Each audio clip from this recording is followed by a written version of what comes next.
Aujourd'hui, dans 10 minutes avec Neo4j, nous vous présentons la librairie Graph Data Science ou GDS. Alors, quelques rappels. Donc, la Graph Data Science, on va vous démontrer le principe d'exécution en mémoire, les catégories d'algorithmes, les tiers d'algorithmes, production alpha-beta, le catalogue de graphes qui permet de gérer les projections de graphes en mémoire, ainsi que les modes d'exécution Estimate, Stream, Stat, Write, Mutate, et bien sûr une démo. Rappelons dans quel cadre d'utilisation nous sommes. Euh, les requêtes Cypher, et notamment avec le pattern matching, servent à observer un schéma local, par exemple autour d'un nœud, à essayer d'aller voir les plus proches voisins. Et donc ces recherches de schémas vont nous servir en temps réel à chercher quelque chose et à prendre une décision en fonction des résultats. A contrario, la librairie Graph Data Science consiste à effectuer des analyses globales, parfois par itération, sur la structure totale du graphe. Donc j'apprends de la structure globale du graphe, des données qui sont mises à jour régulièrement et j'effectue des prédictions sur ce graphe. Donc bien comprendre la différence. Ensuite, en termes de processus, imaginez un graphe avec des nœuds bleu foncé, bleu clair et rouge. Je ne suis pas obligé de passer des algorithmes sur tout le graphe. Je peux effectuer une projection uniquement, par exemple, des nœuds bleu foncé et bleu clair. Et donc cette projection, je vais la faire en mémoire. Et en mémoire toujours, je vais exécuter des algorithmes via une procédure Cypher, l'instruction call, et je vais par exemple trouver les communautés, les nœuds bleu foncé et les nœuds bleu clair. Enfin, ces résultats, je vais pouvoir à nouveau les écrire sur le disque dans la base Neo4j ou consommer ces résultats en temps réel, donc en mode streaming. Quels sont les algorithmes de graphes dans cette librairie Graph Data Science? Eh bien, d'abord, les algorithmes de recherche et cheminement comme Astar ou Dijkstra, des algorithmes comme la centralité ou l'importance, centralité en termes de degrés qui va mesurer le nombre de plus proches voisins, ou centralité en termes d'influence, donc récursive sur tout le graphe, avec par exemple PageRank. On a aussi la détection de communautés avec la belle propagation ou la modularité de Louvain. Nous avons la prédiction de lien avec un graphe qui contiendrait des propriétés d'horodatage, donc de temps, de date et de temps, et puis on irait essayer de prédire au fil du temps quelles relations sont susceptibles de se créer. D'accord? Donc algorithme comme Adami-Kadar, un des plus connus. Algorithme de similarité, la notion de similarité qui est à la base de tous les moteurs de recommandation, eh bien la similarité va mesurer degré de ressemblance entre deux nœuds en prenant en compte un certain nombre de choses, des propriétés, mais aussi, pourquoi pas, le nombre de voisins.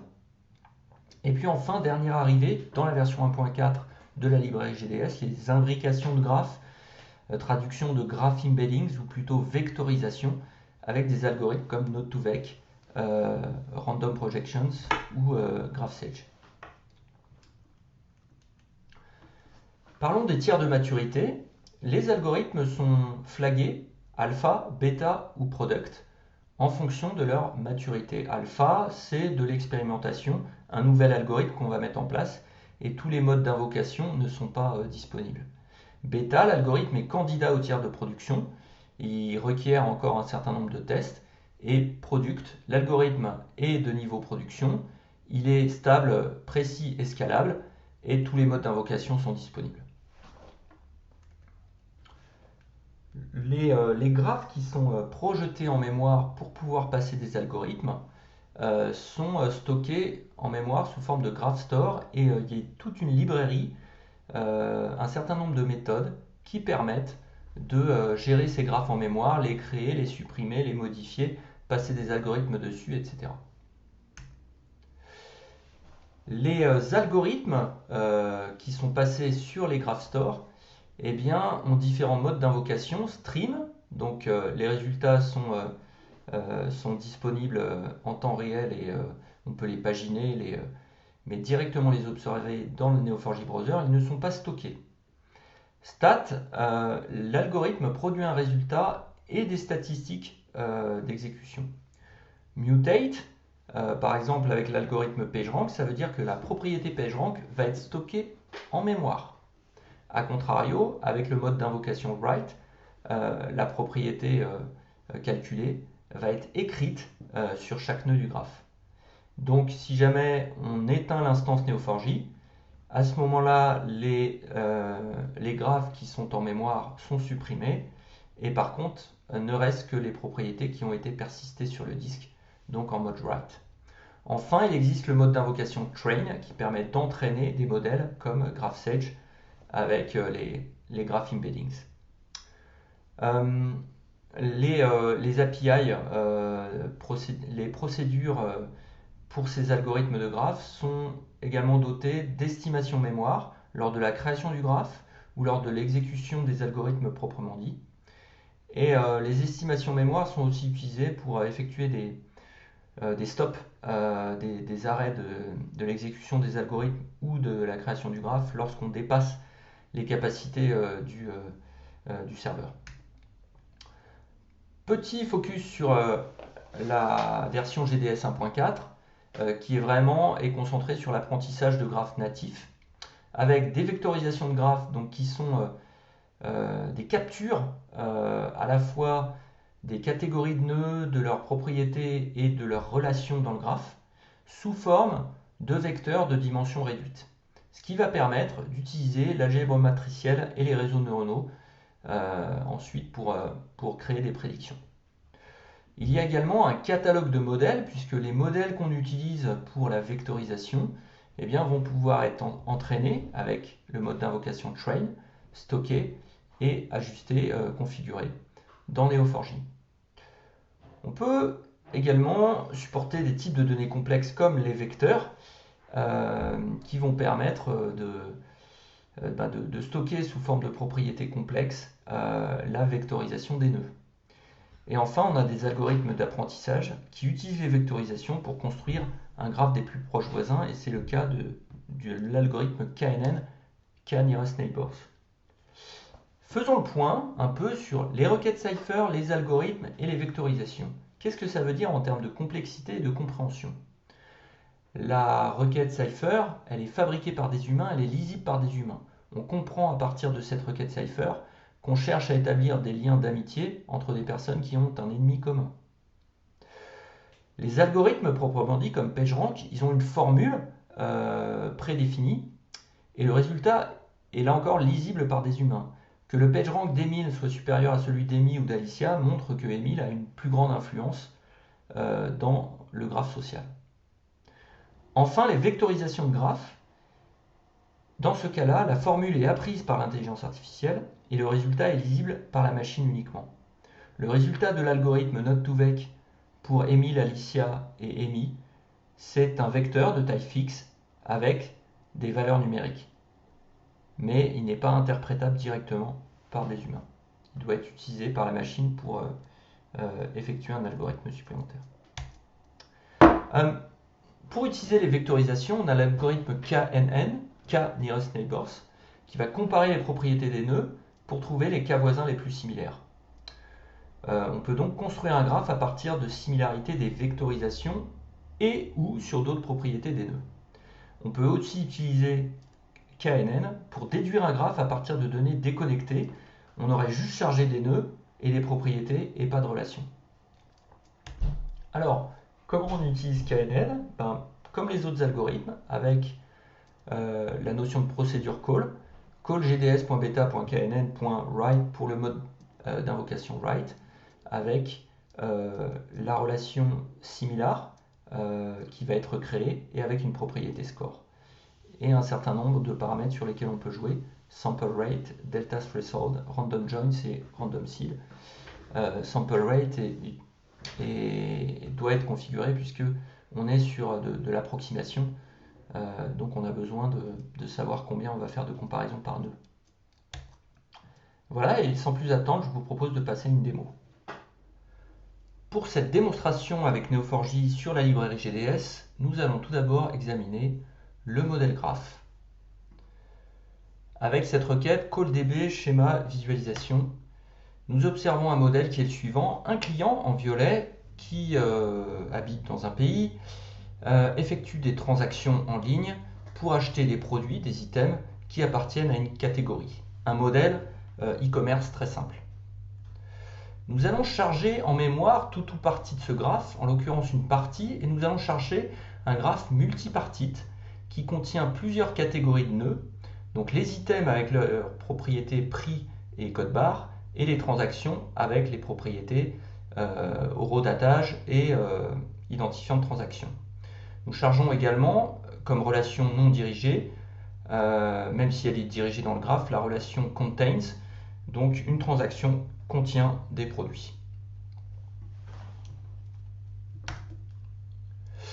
Alors voilà, nous avons notre projection de graphe qui a été créée. Puis nous allons entraîner un modèle sur notre graphe en mémoire, un modèle qui utilise l'algorithme GraphSage, qui va utiliser les propriétés prix, code barre, etc. des nœuds, items et transactions, mais aussi d'autres propriétés. Par exemple, on va utiliser le degré des nœuds, donc le nombre de relations autour, comme propriété. Donc ça va nous créer, ça nous entraîne un modèle, et ce modèle va être stocké dans un catalogue de modèles. Donc la prochaine requête que nous allons utiliser, c'est bien de vérifier le catalogue de modèles avec la procédure gds.beta.model.list qui va nous donner, une fois que le modèle aura été entraîné, sur ce graphe avec 27 000 nœuds mais surtout presque 1 million de relations, ça prend une trentaine de secondes. Donc on va attendre sagement que le modèle, voilà, c'est terminé. 36 secondes, c'est ce que j'avais dit à peu près. Et donc on va vérifier la présence du modèle GraphSage Multipartite Demo, qui est de type GraphSage, qui utilise l'algorithme de... Alors, en fait, GraphSage, ça veut dire sampling et agrégation, donc échantillonnage et agrégation. Et voilà, on a ce modèle qui est disponible et on va pouvoir l'utiliser pour afficher des vecteurs de nœuds dans le graphe. Donc vérifions un peu la preuve par 9, là, qu'est-ce que c'est que ces embeddings, ces vectorisations de nœuds? Eh bien, on va utiliser gds.beta.graphsage.stream et on va streamer, on va afficher l'ensemble des nœuds de cette projection de graphe, à peu près 22 000, avec leurs propriétés de vectorisation qui est calculée par le modèle.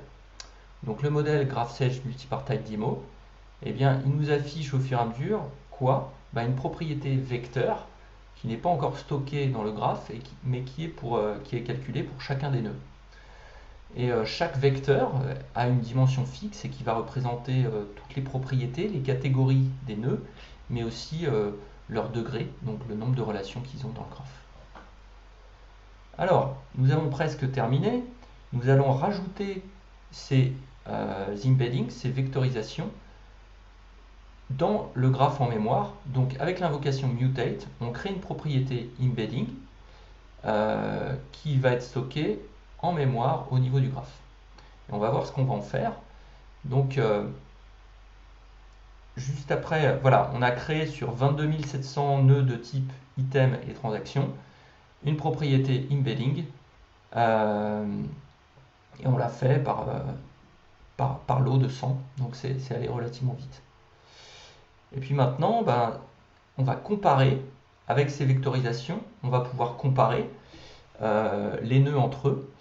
Et donc ces vectorisations qui capturent à la fois les propriétés, les catégories et les voisinages des nœuds vont nous servir à comparer ces nœuds et à établir un coefficient, un score de similarité grâce à l'algorithme KNN, K-Nearest Neighbors.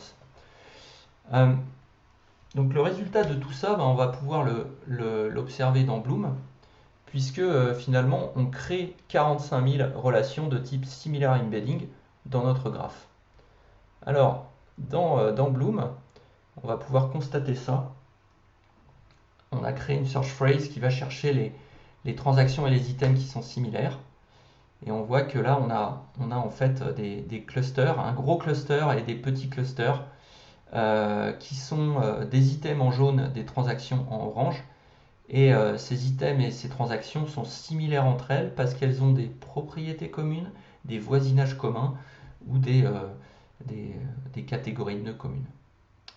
Voilà. Pour la démo, bah, je vous remercie et à très bientôt.